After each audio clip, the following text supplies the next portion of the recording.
Estás escuchando Explicaciones Generales, un podcast de dibujo.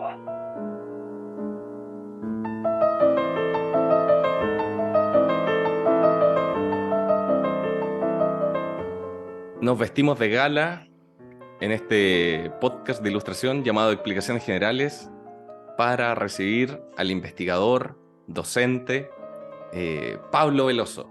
Un honor que estés acá, Pablo. ¿Qué tal? ¿Qué tal, Gabriel? Muchísimas gracias. Muchas gracias, Cano, también por haberme invitado. Espero estar a la altura de las preguntas, de lo que pueda aportar aquí. No, o sea, todo lo contrario. Esperamos nosotros estar a la altura de... Antes de comenzar, quiero recomendar tu podcast o que busquen tu trabajo porque a mí me parece impresionante, lo sigo hace años y como comentábamos antes, es un abanico gigante de información y reflexiones. Así que pueden buscar a Pablo Veloso en Google o La Espada de Damocles. eh, o Reflexiones Breves en YouTube. ¿Cuántos años llevas en esto, Pablo? Yo te sigo hace tiempo. Si te refieres a esta investigación vital, digamos, del ser humano, bueno, toda la vida, porque desde muy pequeñito me interesé en estas cosas. Ahora, lo que son redes, más que nada, hace unos 15, 16 años que Tiempo. empecé muy de a poco y se fue creando toda esta idea de La Espada de Damocles como podcast, donde se plasmaban muchas cosas que tenían que ver con elementos reflexivos acerca de mitologías, acerca de la historia, acerca de la filosofía. Y poco a poco, como pasa con todo, se va perfilando, se va puliendo, uno va viviendo y va encontrando su modo. Y bueno, hoy en día la Espada de Damocles tiene un perfil más definido y como bien dijiste, también está Reflexiones Breves, que, que pensé, bueno, hace falta un formato más cortito para quien no puede estar una hora escuchando un podcast largo, pero sí, no sé, 10, 15 minutos, entonces hice caminatas grabando así. Y después lo achiqué más todavía y dije, ahora está la moda de TikTok y dije, no, tengo que comprimirlo al principio eran casi menos de un minuto eran, ¿no? Después fueron un minuto, ahora lo subieron a 3. Y entonces trato de definir ideas en ese poco tiempo y resulta una cosa bonita, porque son perlitas que las escuchas y sigues con tu vida. Claro. Cada vez hay Es que el menos contenido tiempo, igual siempre parece. se va achicando. Sí. Todo Antes se va tomaba achicando. pura, sí. La gente quiere decir, ya, di lo que tengáis que decir, pero rápido. Sí, cada vez más, cada vez más. Así Ya. es. Hay una cosa curiosa con eso que hay un pensador canadiense que se llama Marshall McLuhan que plantea, y tiene mucho que ver con vuestro podcast, porque plantea el contraste entre lo que él llama la galaxia Gutenberg y la galaxia Marconi. Y dice que la galaxia Gutenberg es la galaxia de cuando apareció la imprenta. Y entramos en un mundo, dice él, visual. Mientras que antes había un mundo oral, el de la galaxia Marconi, aunque obviamente la radio vino después, ¿no? Pero, y él dice que el mundo alterna entre estas dos realidades. Entonces, que hay tiempos donde vivimos de manera oral, es decir, todas son historias que van y vienen, que así como pasa con los mitos que nos cuenta de repente nuestra abuela, nos contaba un cuento, Caperucita Roja de nuestra abuela no era igual a Caperucita Roja que le contaban a la vecina o al vecino, porque cada uno le ponía cosas distintas y no pasaba nada. Pero a medida que aparecen los libros con la imprenta bien marcada, ahora las cosas son lo que son y te dicen, no, no, no, eso no es Caperucita, eso lo mezclaste con la Cenicienta. Pero poco a Claro. poco, claro, el péndulo poco a poco va yendo hacia la galaxia Marconi. Y yo creo que TikTok, por ejemplo, para volver a eso, con su vértigo, y este vértigo que estabas diciendo, Cano, recién, que cada vez nos achicamos más, nos acerca a algo difuminado. Queremos difuminar. Queremos que esa rigidez así pétrea, como de escribir en piedra que decíamos, se convierta en algo mucho más fluido donde todo pueda corromperse, pueda cambiar. Mm, Entonces creo que vamos hacia eso y no deja de ser sano también. mm. De ¿Puedes venir hecho, todos los capítulos? ¿Puede qué?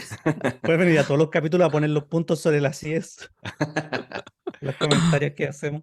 de hecho No, tiene esa impresionante. lógica.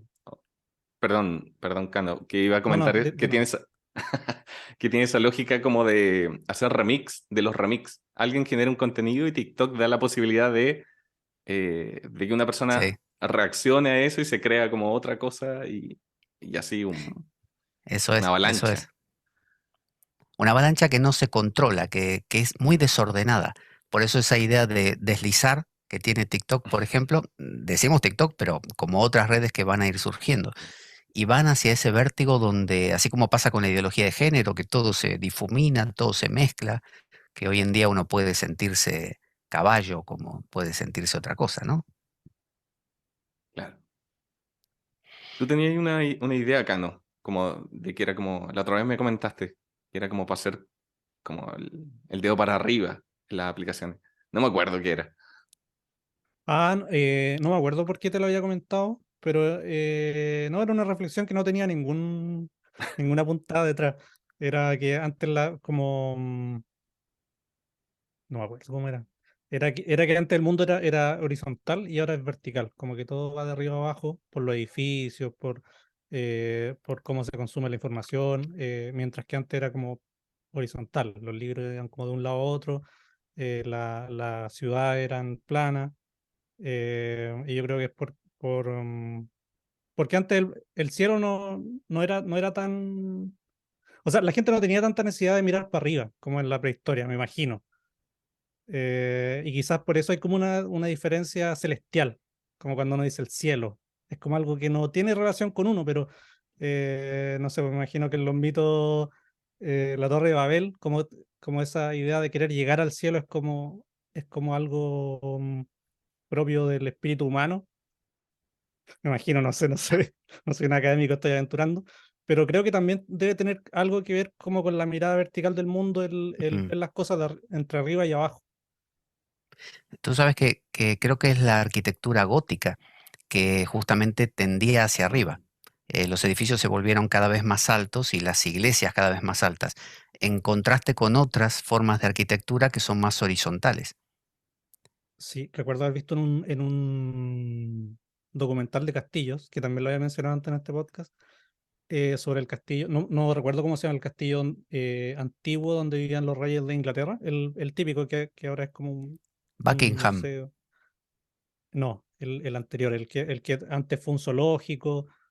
Bueno, cuando hicieron el primer castillo real de Inglaterra, era la estructura más alta del mundo. Y la gente que llegaba a Inglaterra como que decía como este edificio es tan alto, no puede ser real, no puede ser verdad que hayan hecho esto. Y era como la forma que tenían de mostrar su poder al otro lado del Támesis, como que del Támesis veían lo imponente que eran claro, eh, en Inglaterra. Eso. que es la misma idea de los rascacielos, ¿no? Esta cosa Sí, de... sí, eso. Hay un De- dicho en inglés que es esto de strong... Había una documental que se llamaba Strongest, Fastest and Biggest, ¿no? Que es nuestra ideología, la de el mío es más grande, ¿no? eso. Claro, mi edificio es más alto, mi casa es más grande, mi piscina es más grande, mi coche es más grande. Tenemos esa idea de que lo grande, lo más rápido, es mejor. Impresionante, igual que hay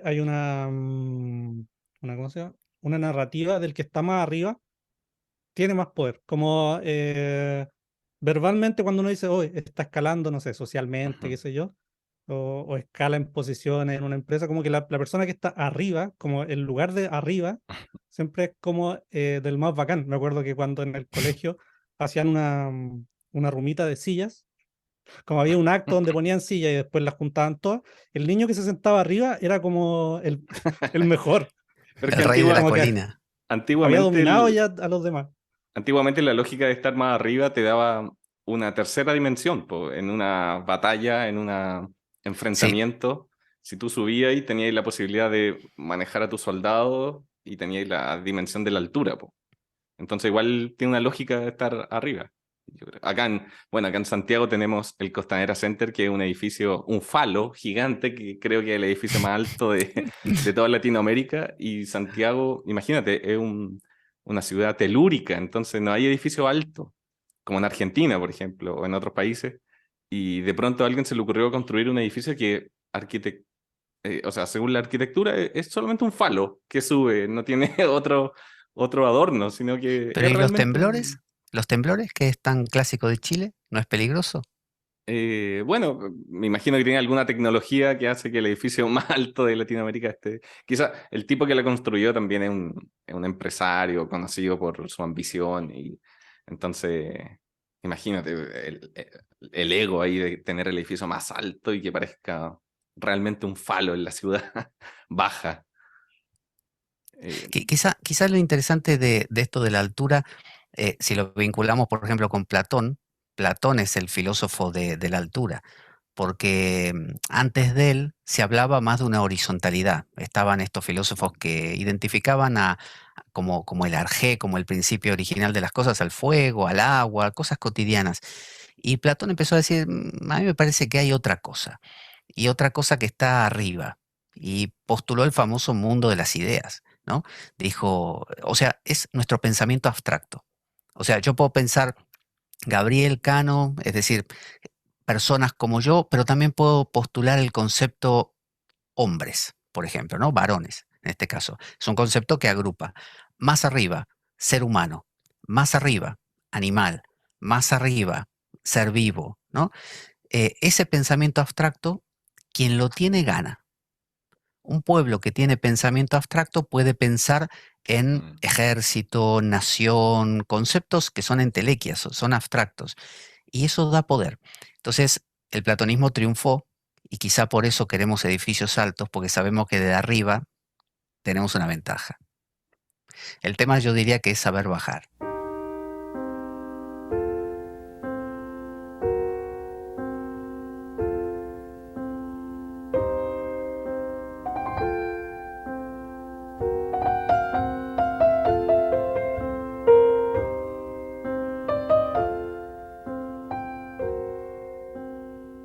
Y sobre eso mismo, sobre lo que está arriba y lo que está abajo y lo que veníamos conversando en el capítulo, nos hacemos la pregunta y te hago la pregunta crucial, Pablo, porque confiamos en que nos puedas dar una respuesta aclaratoria.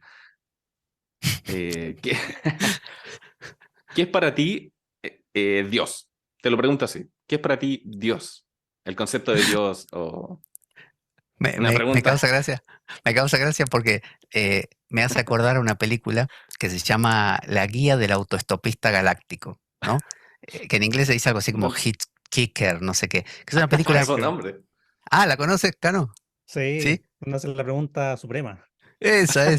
Y hay una máquina que la construyeron con mucho esfuerzo, así civilizaciones enteras, esperando construirla perfecta, y tiene un tamaño inmenso para hacerle la pregunta de las preguntas, que era acá no, de cuál era el sentido de la Cuál es la vida. respuesta? ¿Cuál es el sentido de la vida? La respuesta a todo, como algo así.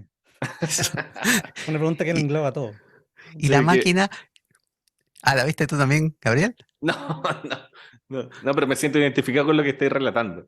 Me gusta agrandar las cosas.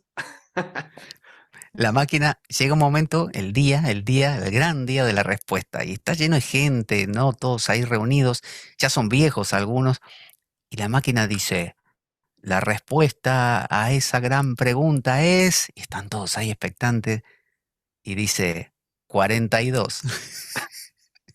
Y todos hacen, oh.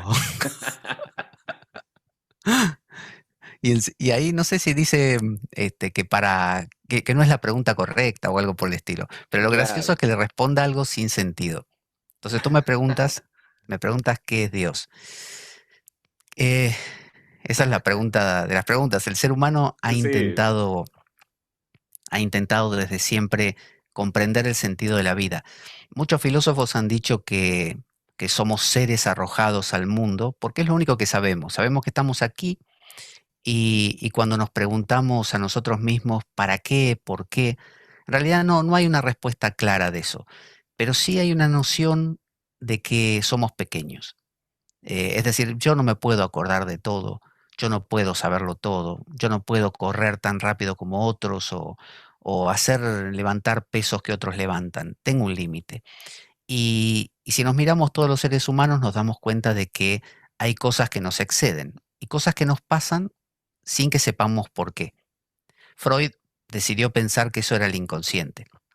Y dijo, bueno, hay una dimensión que no controlamos. Hay algo que está ahí. Yo no le voy a llamar Dios, dijo él, le voy a llamarlo inconsciente, quizá porque quería que la ciencia lo aceptara, ¿no? Cosa que por lo que se esforzó toda su vida. Jung lo agrandó un poco más y dijo, no, es un inconsciente colectivo, ¿no? No personal, no de cada ser humano, que se acercó mucho más a la idea de Dios. Entonces, Dios siempre ha sido, como cuando le preguntaron a Jung, ¿qué es Dios para usted? Y él dijo, es lo que se interpone entre mis deseos y yo. Quiso decir, es lo imprevisto. Entonces, Dios es aquello que de lo que no podemos dar cuenta. Es lo que está más allá de nuestro propio límite humano. Entonces, como sabemos que nuestro conocimiento llega hasta un punto, como decía Ludwig Wittgenstein, un pensador austríaco, me parece que era, él decía, los límites de mi mundo son los límites de mi lenguaje. O sea, nosotros aquí podemos estar hablando de un montón de cosas, pero van a llegar temas a los que no podemos alcanzar, como este. ¿Cuál es el sentido de la vida? ¿Para qué estamos aquí? ¿Qué es el ser humano? O la gran pregunta de la filosofía, ¿por qué hay algo en lugar de nada? Entonces, ahí postulamos a Dios y lo vestimos, y cada cultura lo viste. Ahora, yo creo que es muy importante vestir a ese Dios, vestir a ese inconcebible, porque cuando uno viste a ese inconcebible, lo antropomorfiza, que tanto se critica esto de por qué le pones a Dios rostro humano, ¿no? Eso te lo inventaste tú. Había un detractor del cristianismo que se llamaba Feuerbach, que decía, toda teología es antropología. O sea, toda tu teología en realidad te la sacas de la galera, de la chistera, ¿no? Como un mago. Es verdad, es verdad. ¿De dónde va a salir si no? Sin embargo, vale la pena. Y cierro con esta idea. Hay una película que se llama God on Trial, ¿no? Dios a juicio. No es una película de estas evangélicas, es una película inglesa de unos judíos en Auschwitz. Y como buena película inglesa ocurre toda en una barraca. Toda la película en el mismo cuarto, ¿no? Clásico, pero es buenísima. ¿Qué hacen estos judíos? Saben que al día siguiente los van a gasear a todos, ya se los dijeron. Entonces deciden hacerle un juicio a Dios. ¿Por qué? Porque ellos se hacían esta misma pregunta. ¿Por qué nos pasa esto? Se suponía que somos el pueblo elegido, se suponía que íbamos a tener un pacto. O Dios es cruel, o es malo, o es tonto, o cambió de idea, con lo cual nos traiciona, es traicionero. ¿Qué pasa? Entonces hicieron un juicio con todo tipo de reflexiones acerca de qué podía ser. Algunos lo acusaban, otros lo defendían, y finalmente llegan los nazis y dicen, bueno, vamos, los vienen a buscar a la cámara de gas. ¿Qué hacen ellos? Todos, ¿eh? Todos se ponen la mano aquí, en la cabeza, como los judíos cuando no tienen el kippah, que necesitan taparse por respeto, y empiezan a recitar un salmo donde hablan de siglo en siglo tú nos acompañas y cumples tus promesas. O sea, estaban rezándole al mismo Dios que hace 5 minutos llegaron a la conclusión, esa fue la conclusión del juicio, de que era cruel y de que era malvado, que Dios no los quería, y le rezaban a lo mismo. Entonces alguien dirá, bueno, sí, es porque no les queda otra cosa. No, porque esa es la maravilla del ser humano, que cuando el ser humano ve que la vida no tiene ninguna coherencia por ninguna parte, hace, como hacen ustedes, comedia, dibujos, ¿no? Artes, cosas artísticas. ¿Por qué hacemos eso? Porque somos seres humanos. Eso lo dice en el Club de los Poetas Muertos o la Sociedad de los Poetas Muertos el profesor Keating a sus alumnos. ¿Por qué hacemos poesía? Porque somos humanos.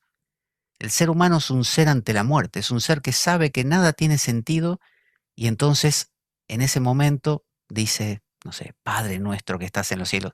O sea, crea algo donde no lo hay y se vincula con eso y pone corazón. Entonces yo creo que Dios es aquello que no podemos ni nunca vamos a poder comprender porque es siempre lo que se escapa, pero con lo cual hay que establecer un vínculo para que nuestra vida adquiera entonces un sentido más completo. Mm. ¿Pusiste atención, ¿Qué, Gabriel? qué me decís, Cano? No, cierra hartas ideas que tenía y que no sabía cómo unir. La idea como de Dios como una expresión de la misma humanidad de uno, no sé, como hasta como un ciclo medio difuso donde uno crea a su Dios y no sé, no sé. Esto, Claro, mira, estoy Cano, decantando igual la idea todavía. tú, tú te has enamorado seguramente, ¿no? Alguna Por vez en supuesto. tu vida. Sí. Bien, entonces tú te enamoras, supongamos, de una chica y empiezas a sentir cosas, pero también tu razón te dice, no, bueno, estos son feromonas, estos Ujú. son minerales y vitaminas y hormonas de todo tipo que la especie que quiere reproducirse. ¿Y qué haces tú? Tiras todo eso por la borda y dices, ya está, estoy enamorado, me encanta esta mujer, es la mujer de mi vida y es maravillosa. Pero tú sabes en el fondo de tu mente, hay una luz que te dice, luz roja que te dice, no, cuidado, esto le pasa a todos, esto es algo biológico. Entonces, ¿qué elegirás? ¿Una vida donde todo es aséptico y como un laboratorio donde todo son proporciones de sustancias químicas? ¿O la poesía del amor? Sabiendo que después quizá te desengañas y vuelves a crear otra. Y tú dices que estoy otra vez creando lo mismo y creyendo y apostando a lo mismo. Es que soy humano. Vale la pena. Por eso decía yo, vale la pena dibujar, vale la pena hacer comedia, vale la pena crear, crear. Sí, por ahí iba lo que no sé cómo describir bien, que es la idea de que las personas se inventan algo a lo que le dan poder y esa persona como que las termina definiendo un poco. eh, Siento que uno igual tiene ese impulso de darle poder a ideas propias que proyectan otras cosas. Por ejemplo, mi generación eh, es muy rápida en descartar a Dios por la idea de la religión, por la práctica de las religiones, por lo que significan las religiones. Pero también es una generación que está muy entregada al tarot, como que hay como que no se ven como que son expresiones de lo mismo, como un poco Sí. entregarse al absurdo de creer en algo que no se puede medir, que no sé, es como la espiritualidad de uno mismo rigiéndolo a uno. Es que me acordé con lo que decías, Pablo, de una cita de Krishnamurti, que creo que la búsqueda de la verdad, si es un punto fijo, ya no es verdad, po. Ese absurdo es súper volátil, o sea, y esa verdad se puede emparejar a Dios, se podría llamar, no sé, la teosofía hablaban de la verdad como la búsqueda de Dios, po. Entonces, si fuera un punto fijo, ya no es verdad nomás, po. Yo creo que todas estas Yo, cosas, el dibujo, el arte, tiene que existir para que sea difuso ese punto fijo. justamente esos son los dos puntos de vista que hay. La verdad como algo fijo preexistente que se nos revela o la verdad como algo que se construye, que es el dilema de los números. ¿Los números Mm, los inventamos o los descubrimos? Esa es la gran pregunta, ¿no? Platón dice, los descubrimos, ya preexisten. La verdad es mm, algo que existe y cualquiera de nosotros que la busque encontrará lo mismo. Si es sincero, encuentra lo mismo, dice Platón, porque preexiste, viene de arriba para abajo. La otra visión, que es más como existencialista, es más horizontal, es más de construimos, hacemos camino al andar, construimos, ¿no? Entonces, a mí me parece que esa construcción que decías, que se degenera y se regenera constantemente, como son los mitos, y esto que decía Cano recién, de que esta generación medio que desestima todo lo que es religioso, eso es meramente ignorancia, porque cuando uno desestima un mito, como el mito judeocristiano, el mito hindú, el mito de donde quiera, no se da cuenta que un mito se crea porque los seres humanos sienten y escuchan un trueno y se conmueven. Y ese trueno se convierte en la voz de un dios. Y es maravilloso. Jung hablaba de los indios, indios Puebla, y decía, ellos le contaban a él, decían, nosotros tenemos una vida súper importante, decían, porque nos levantamos cada mañana y tenemos que hacer un ritual para que salga nuestro hermano el sol. O sea, ¿tú te imaginas el sentido que tiene tu vida si te levantas toda la mañana para que salga el sol? Porque si no lo haces, el sol no sale más. Nosotros no tenemos vidas así, Mm. porque lo hemos matado eso. Nos parece tonto y hemos matado la poesía. Hemos pasado del mitos al logos y al mito le dijimos adiós. Nos hemos quedado vacíos. Mm. Entonces yo pienso que hay que recuperar el mitos. ¿Cómo se llama este filósofo surcoreano que es contemporáneo y está bien de moda, que Vio, tiene un libro que vio, habla? vio el Chul Han, ese, ¿no? Vio el Sí, Chung Han o que algo habla así. como de que ya no existen ritos. Tiene un libro, de hecho, La pérdida del rito o algo así. Y habla de la importancia de los ritos y cómo en esta sociedad se han perdido, ya no existen, po. De hecho, el hecho de, por ejemplo, de fumar. Antiguamente era un ritual fumar. Ahora, no sé, los oficinistas salen a fumar porque están estresados, Mm. fuman y vuelven al trabajo. Como que hay ritos que se fueron perdiendo. Es súper interesante. Yo creo que eso es porque el rito es algo inútil, es algo que es bonito nada más. Para el Claro, capitalismo, fíjate, claro.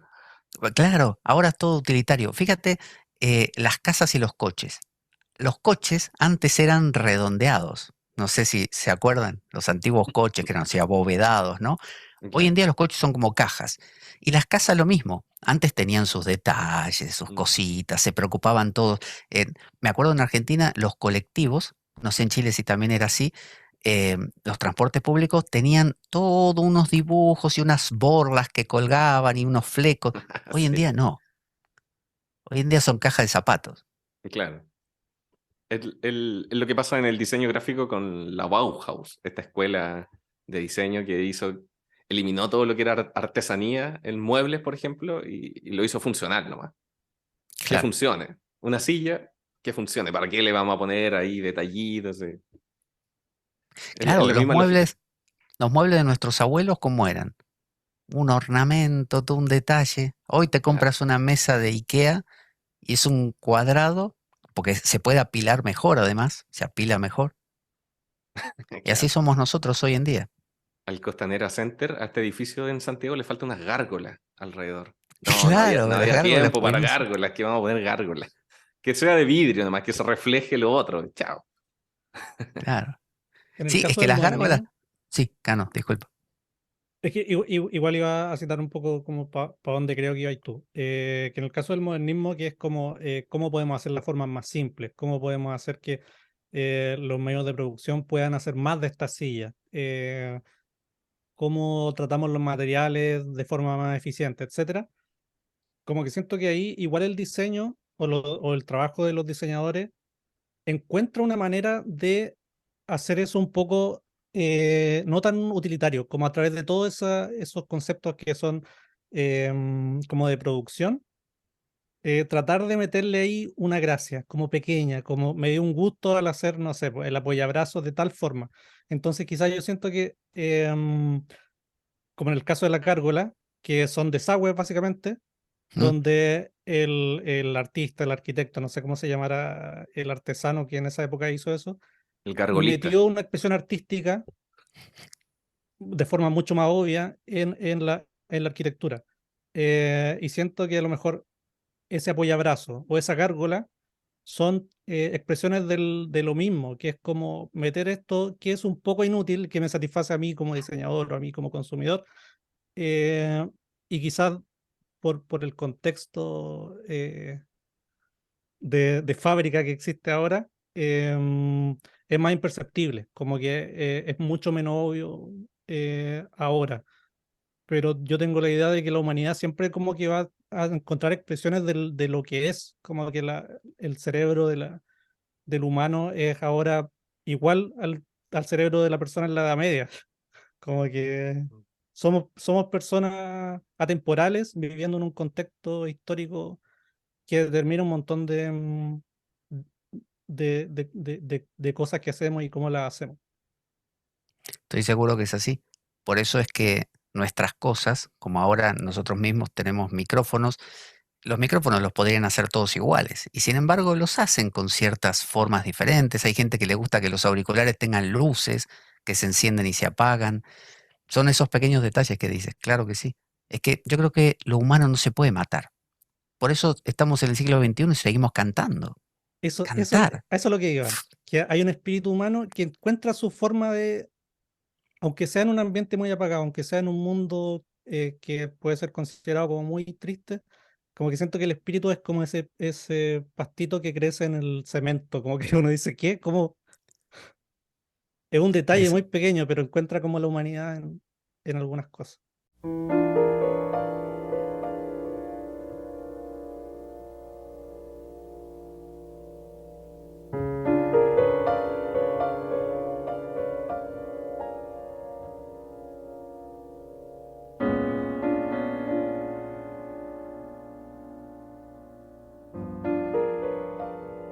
TikTok. No TikTok. está mal.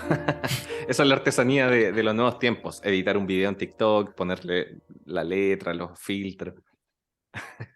Puede ser, sí, puede ser. o también uno va creando nuevas mitologías. De repente los superhéroes hoy en día son la mitología de hoy. Claro, claro. Pablo, y con respecto a eso, te hago la segunda pregunta.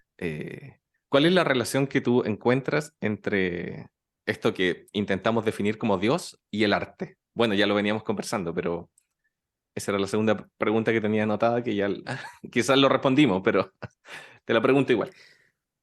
Si contrastamos esa famosa idea entre arte y técnica, que a veces se contrapone y se pone como que técnica es esa eficiencia en la producción para que algo se haga bajo unos parámetros estrictos y dé un resultado ya predefinido y eficiente, y el arte como manifestación que sale a borbotones y que yo lo considero algo inútil justamente, pero no inútil de manera peyorativa, al revés, sino que el arte es aquello que no cumple una función definida, clara, de producción, sino que satisface a otra cosa, que es el alma, ¿no? Con el nombre que uno le quiera poner, el espíritu, el alma, las emociones, no sé, algo muy interior que no podemos definir. Entonces, eh, el arte y Dios se vinculan en que Dios es una creación artística. O sea, Dios es aquello que viene a satisfacer ese anhelo humano de un algo más que no sirve para nada. Porque la gente dice, ah, sí, pero Dios, ¿para qué sirve? Podríamos explicarlo todo sin Dios.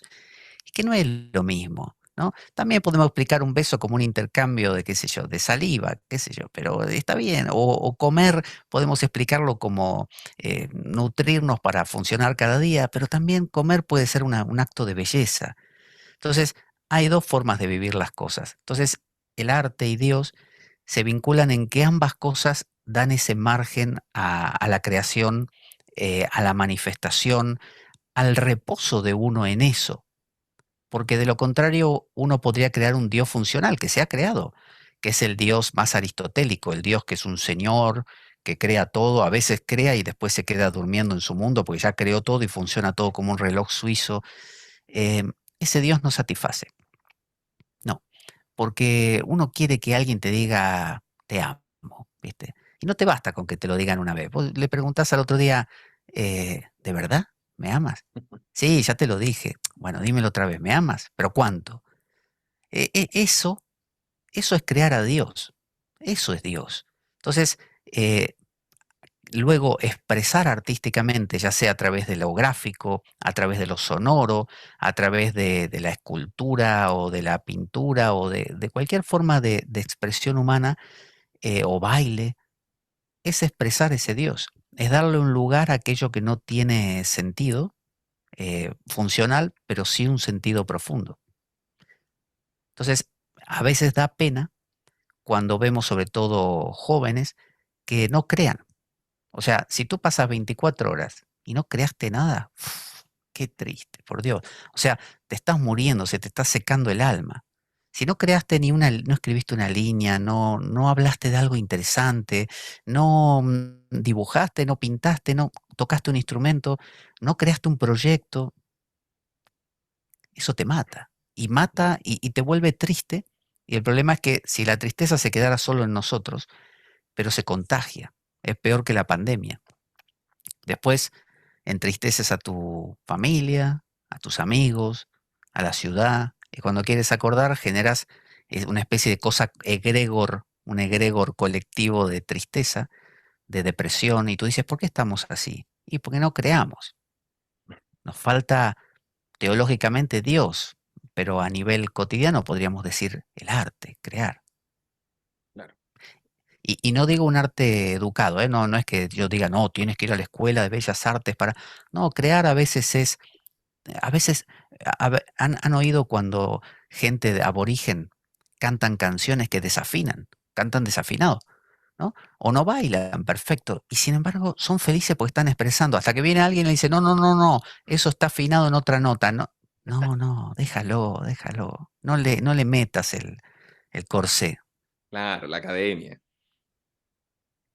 Sí. Yo me acuerdo que una vez con Gabriel hablamos de una etapa que existe en la creación, como que cuando uno dibuja, me imagino que cuando uno hace cosas en otras disciplinas también, hay varias etapas. Primero, no sé, decir ya voy a hacer esto, después investigar un poco como la forma en la que aproximarse a eso que uno quiere llegar, qué sé yo, pero hay un momento en el que uno está como en la mitad de hacer un dibujo, que es seguir como sin pensar, como que uno se abstrae de que está haciendo un dibujo, uno está metido como en un punto muy particular de una cosa, pintando, qué sé yo, como una actividad mecánica, donde se difumina un poco el propósito de por qué uno está haciendo eso, la visión general, la visión específica, y uno entra como en un trance, como que uno se olvida de todo, uno se pierde en un papel, uno se pierde en una pantalla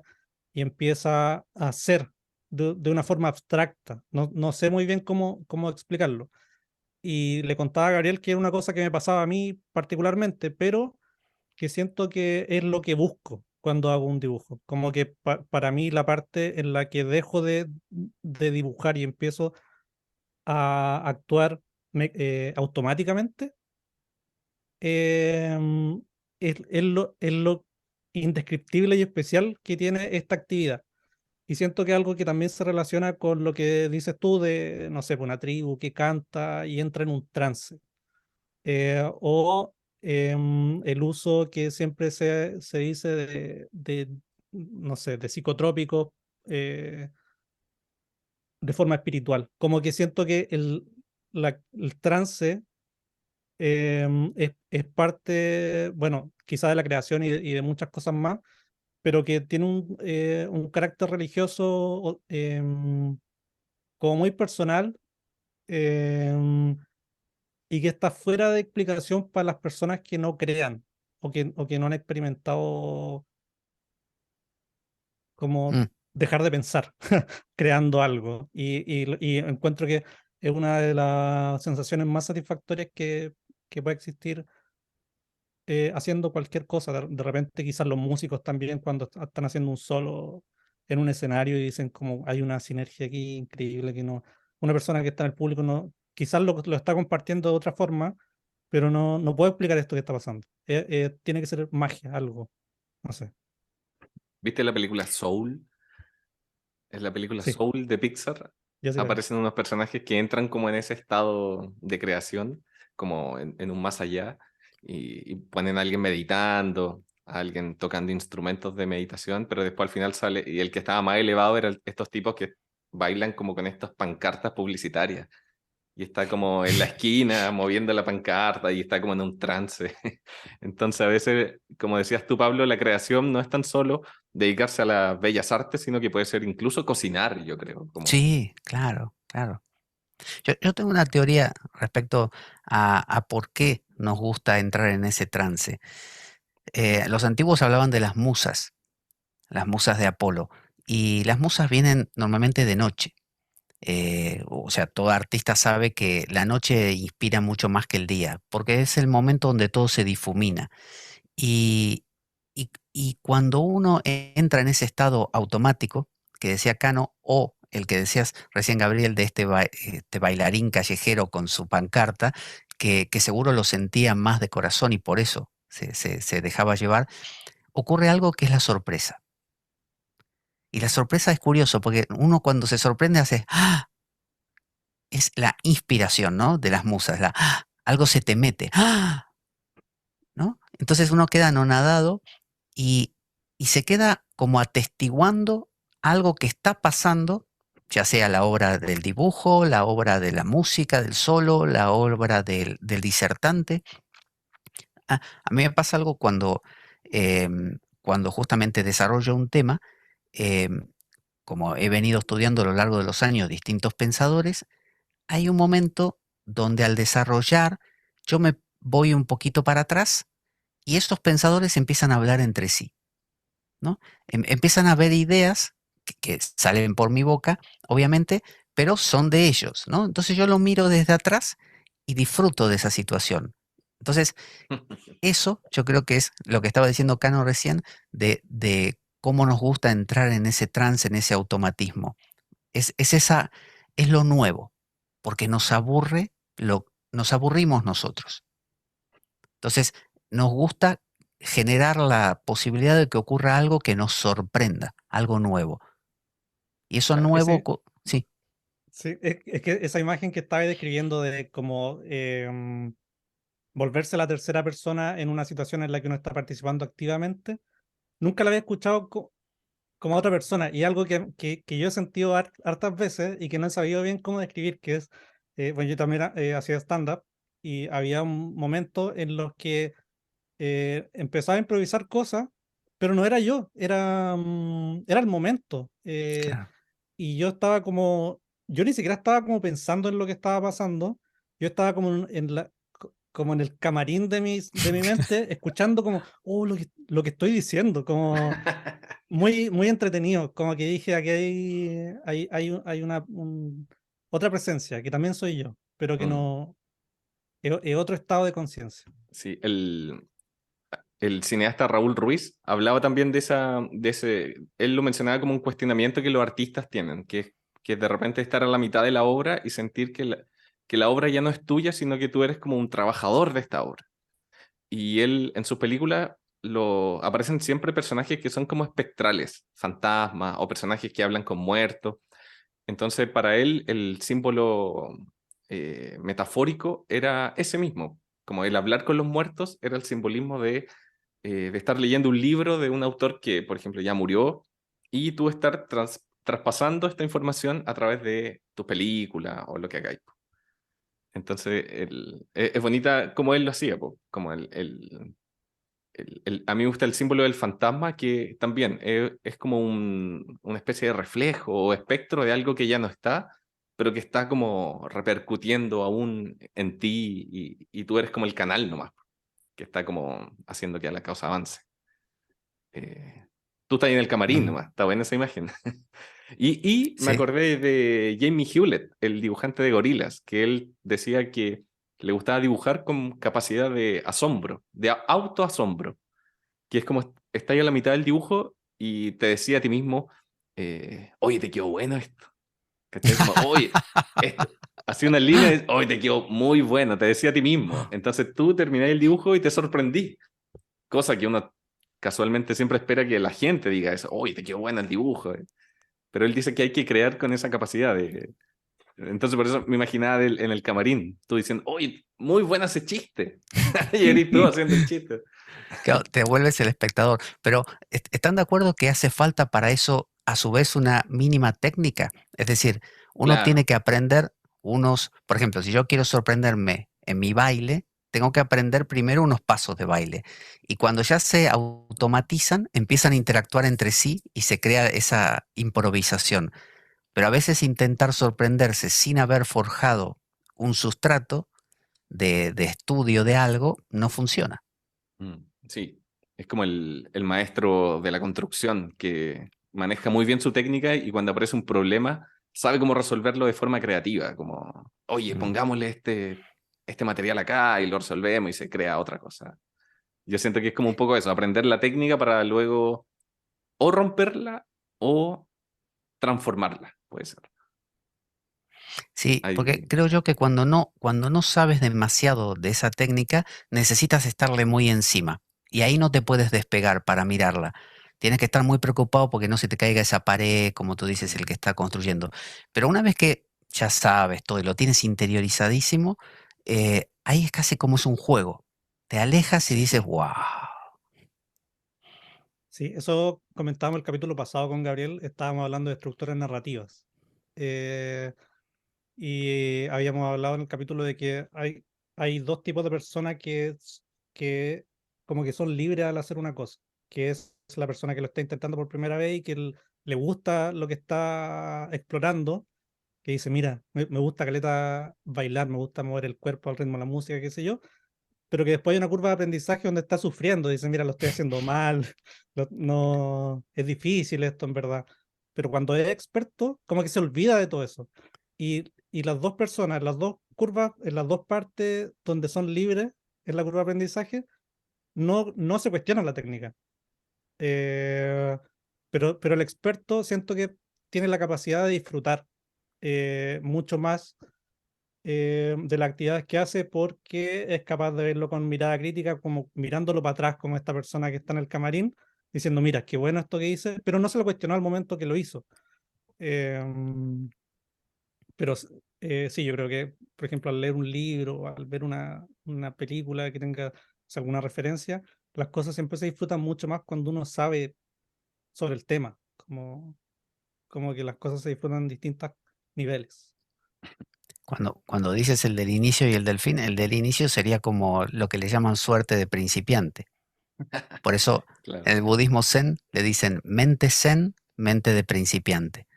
Porque dicen que cuando tú vas a disparar con el arco, la primera vez, como no sabes en qué preocuparte, tú aciertas o tiras muy bien. Pero después cuando te empiezan a decir, no, mira, aquí tienes que hacer, ahí ya te lías Sí, uno hasta sale con que, unas dudas. claro, hasta que, como tú dices, sobrepasas esa etapa y retomas esa cosa de principiante porque ahora lo tienes tan interiorizado que de nuevo eres capaz de soltarlo. Mm, genial. Es que el Eh, aprendizaje son dudas, son de una duda, después otra duda, después otra duda. Y eso es como tormentoso igual. Pero qué bacán que exista el concepto como universalmente, de la suerte del principiante.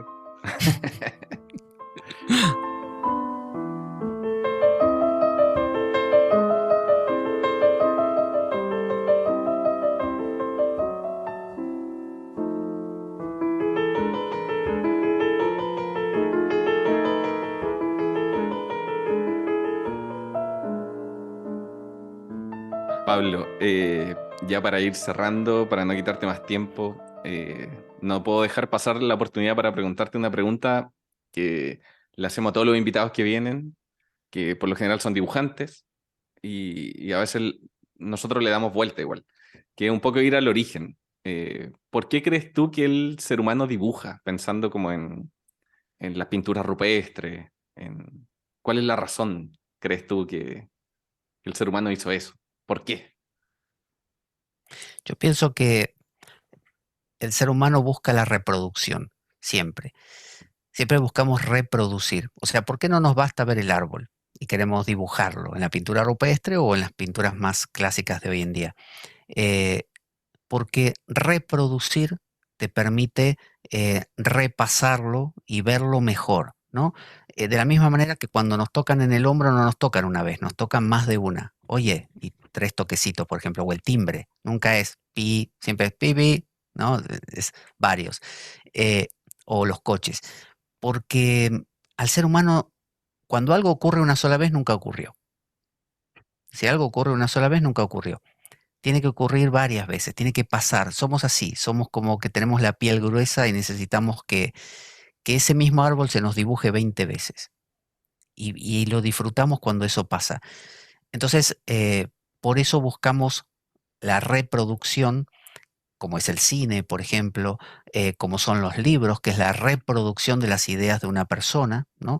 O se toma un pensador y se lo hace el remake o se lo vuelve a filtrar y queremos que se haga eso. Y además hay una búsqueda de la belleza, porque en el fondo lo que queremos encontrar es el sentido de las cosas. Entonces, yo creo que en esa reproducción se está buscando una optimización siempre. Mm, Porque es como una búsqueda de un algo que nunca se acaba de encontrar. mm, Entonces, en el dibujo se han ido recreando la realidad, creo yo, hasta llegar al realismo, ¿no? Donde lo dibujado era igual que el objeto original.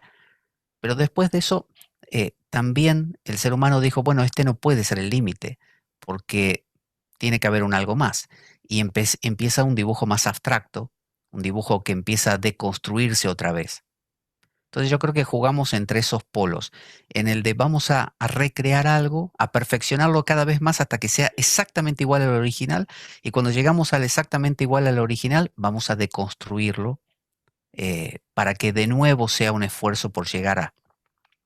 Eso lo planteaba, si me permiten, esta última sí, idea, Alan Watts. Alan Watts, el pensador inglés, decía, eh, inicialmente nos comunicábamos de pueblo a pueblo con un tipo a caballo o caminando que llevaba una noticia y la cantaba, por ejemplo, ¿no? La pregonaba.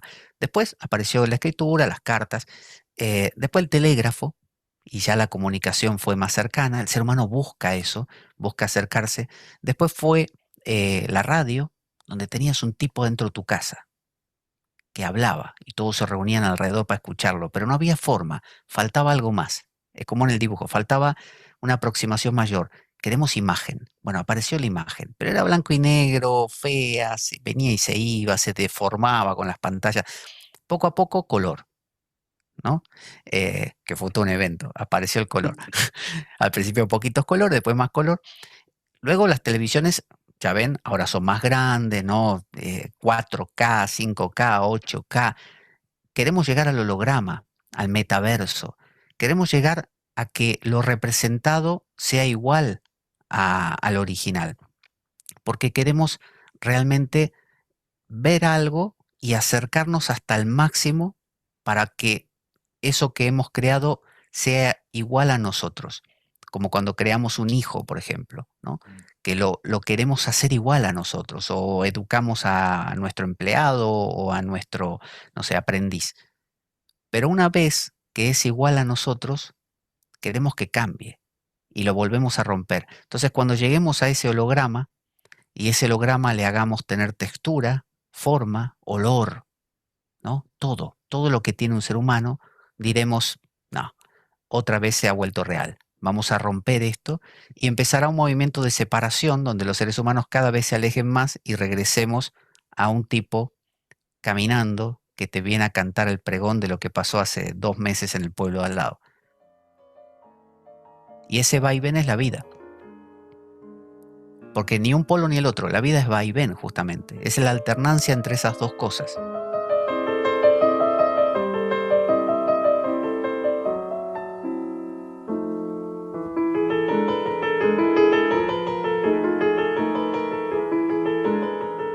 muchas gracias, Pablo, por tu tiempo, por venir acá a este podcast. Sabemos que mucha gente lo va a agradecer y vuelvo a repetir, busquen el trabajo de Pablo, eh, Pablo Veloso, búsquenlo en Google, La Espada de Damocles, porque si quieren profundizar aún más en todo esto, ahí tienen material de sobra. O sea, ya dijiste que habían 15 años hacia atrás entonces uno puede encontrar de todos estos conceptos que tú mencionaste. Yo he visto que incluso uno pequeño lo desarrollas durante una hora. Así que invitadísimos a buscar el trabajo de Pablo y te doy las gracias por Pablo. Bueno, yo les agradezco a ambos por esta invitación. Me he sentido muy cómodo. Espero no haberlos aburrido y tampoco a los oyentes. Pero bueno, muy, muy agradecido por estar hoy aquí. Un gusto, Pablo. Ojalá encontrar otra excusa a futuro para que vuelvas. Yo disponible, cuando quieran. Espectacular. Contratado al